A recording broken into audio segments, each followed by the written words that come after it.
जय हिंद साथियों। तो आरपीएफ कांस्टेबल में वैकेंसी बढ़ने वाली है या फिर वैकेंसी बढ़ चुकी है। कई जगह तो आपको ये भी सुनने को मिला होगा कि वैकेंसी बढ़ चुकी है। वैकेंसी 4600 से बढ़कर 18,000 वैकेंसी हो गई है।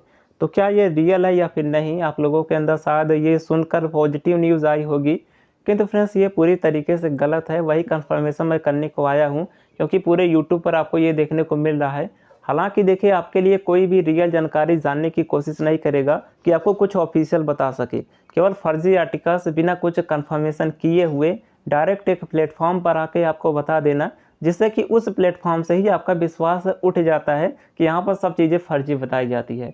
अगर देखिए इसके बाद भी कोई ओरिजिनल नोटिस आएगा वैकेंसी इंक्रीज को लेकर, उस समय जब हम बताएंगे तो आपको भी लगेगा कि ये फर्जी बता रहे हैं, किंतु अभी ये चीज़ें फर्जी है। जब रियल आएगा उस समय जब हम बताते हैं तो बहुत सारे लोग कहते हैं कि आप फेक बता रहे हैं, तो उस समय वो रियल होता है।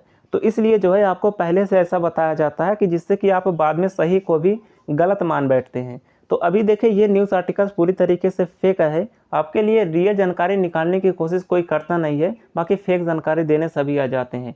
हालांकि मैंने आरटीआई लगा दिया है। अगर कुछ पॉजिटिव न्यूज़ आती है, कितनी वैकेंसी रिपोर्ट की गई है, अभी कितनी वैकेंसी खाली है, कितनी इंटीमेट की गई है रेलवे रिक्रूटमेंट बोर्ड को, आरआरबी को, तो वो सारी जानकारी अगर आरटीआई के माध्यम से मिलता है, और ऑफिशियल एग्ज़ाम का डेट भी हमने जानने की कोशिश की है आरटीआई में, तो वो अगर जानकारी मिलता है, रिप्लाई आता है, तो मैं आपको ऑफिशियल ज़रूर बताऊंगा, क्योंकि अभी यही एक तरीका है ऑफिशियल जानने की। बाकी ये न्यूज़ आर्टिकल्स तो पूरी तरीके से फर्जी है। 2018 में ऐसा न्यूज़ आर्टिकल्स आया था, उसके बाद यहाँ पर ये सब कुछ एडिट किया गया है। यहाँ पर आप खुद देख सकते हैं कि कहीं पर न्यूज़ आर्टिकल्स का, इस पेपर का नाम भी कहीं पर नहीं दिया गया है।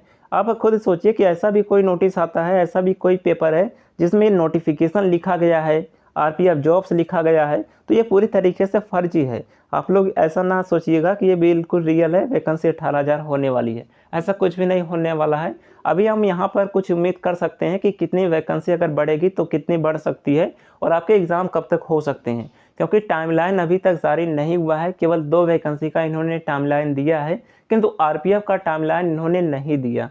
यहाँ पर अगर आप देखेंगे तो एएलपी का दोनों वैकेंसी का टाइमलाइन इन्होंने दिया है। इसके बाद आरपीएफ की वैकेंसी आई थी, उनका जो है अभी तक टाइमलाइन जारी नहीं हुआ है। आरटीआई में हमने टाइमलाइन भी पूछा है कि टाइमलाइन आप बताइए कि आरपीएफ की वैकेंसी का प्रोसेस का टाइमलाइन क्या है।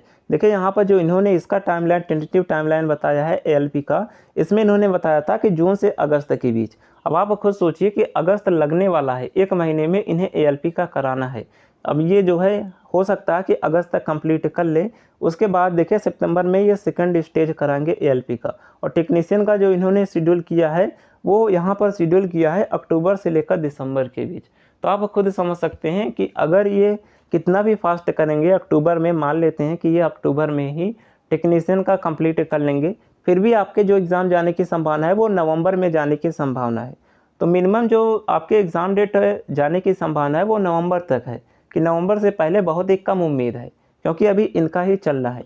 अभी तक तो आरपीएफ का टाइमलाइन भी जारी नहीं हुआ है, किंतु हाँ उम्मीद है कि अगर ये फास्ट करेंगे तो नवंबर तक कर सकते हैं।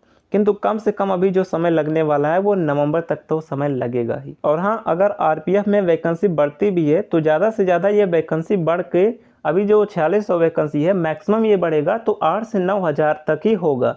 ऐसा नहीं है कि ये 18,000 हो जाएगा, तो ऐसा होने की संभावना नहीं है। अगर 2 गुना वैकेंसी बढ़ाते हैं फिर भी 8 से 9,000 ही होगा, क्योंकि इतना क्षमता ही है कि ये जो है एक बार में 18,000 कभी नहीं कर सकते। इनका इतना बड़ा फोर्स ही नहीं है।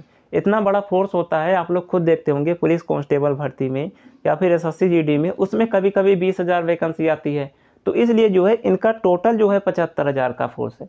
तो यहाँ पर कम से कम जो है अगर ये मैक्सिमम बढ़ाएंगे भी तो 8 से 9,000 से ज़्यादा वैकेंसी नहीं बढ़ेगी, और ऐसा संभावना कम लग रहा है। बढ़ाएंगे तो बहुत ही कम बढ़ाएंगे। तो इसलिए जो है 18,000 के चक्कर में आप ना पड़िए, वो न्यूज़ बिल्कुल फर्जी है। और देखिए अभी से आपको अच्छा टारगेट लेके चलना होगा, जिससे कि बाद में आप ये ना कहें कि कट ऑफ हाई चली गई। क्योंकि देखिए पहले से हम ये मान लेते हैं कि इतना नंबर करने पर हो जाएगा, इसलिए हम एग्ज़ाम में अच्छा नहीं कर पाते। अभी आप एसएससी जीडी का एग्जाम्पल देख लीजिए, सभी ने ये टारगेट लिया था कि इस बार 140 प्लस रहा स्कोर करना है। अब जिन्होंने 140 किया होगा उनका तो फिजिकल तक ही मुश्किल था। तो इसलिए जो है, और ये वैकेंसी जो होती है वो 10th लेवल की वैकेंसी होती है, तो इसमें ज़्यादा पढ़ने वाले कम पढ़ने वाले दोनों बराबर करते हैं। कोई 2 साल से पढ़ रहा है, कोई 6 महीने से पढ़ रहा है, वो उतना ही रीजनिंग वो भी करेगा, रीजनिंग पूरा वो भी करेगा। तो इसमें जो है जीएस का खेल हो जाता है। जीएस आपको अच्छा स्कोर करना होगा और अभी केवल आप मैथ एंड रीजनिंग पर प्रैक्टिस कीजिए। डेली एक मॉक टेस्ट लगाइए या फिर एक सेट कहीं से भी पेपर प्रीवियस ईयर का लगा लीजिए रेलवे की, तो आपके मैथ रीजनिंग हो जाएंगे। और पूरी कोशिश आपको करनी है 100+ का। ऐसा नहीं है कि 70 नंबर 75 नंबर ऐसा आपको टारगेट करना है, ऐसा बिल्कुल नहीं करना है। बाद में कट ऑफ कम जाए वो अलग बात है, तो आपको अपनी तरफ से पूरी तरीके से तैयार रहना है, जिससे कि बाद में ये ना कह सके कि कट ऑफ इतना गया, कैसे होगा, हमारे कम नंबर रह गए। तो आपको अभी से टारगेट करके चलना है कंपटीशन के लेवल को देखते हुए, क्योंकि कंपटीशन का लेवल बढ़ रहा है और 10th लेवल की वैकेंसी है। तो बहुत सारे ऐसे अभ्यर्थी होंगे जो पूरे स्कोर करके आएंगे, मैथ में पूरे कर लेंगे, रीजनिंग में पूरे कर लेंगे, जीएस में भी 30 से 35 नंबर कर लेंगे।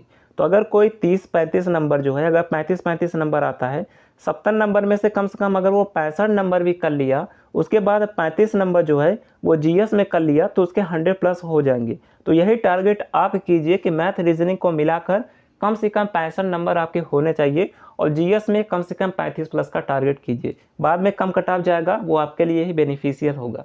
तो चलिए इतना आप टारगेट कीजिए, बाकी कितने स्कोर आपके आ रहे हैं और एग्जाम डेट के चक्कर में ज़्यादा ना पड़िए। अभी से आप जो है अपना सिलेबस कंप्लीट कीजिए, अपने स्कोर अच्छे कीजिए, मॉक में आपके अच्छे स्कोर आने चाहिए और एग्ज़ाम तो इस साल तक हो ही जाएगा। और ये वैकेंसी बार बार नहीं आती, आपको मौका मिला है तो आप इसमें अच्छा स्कोर कीजिए।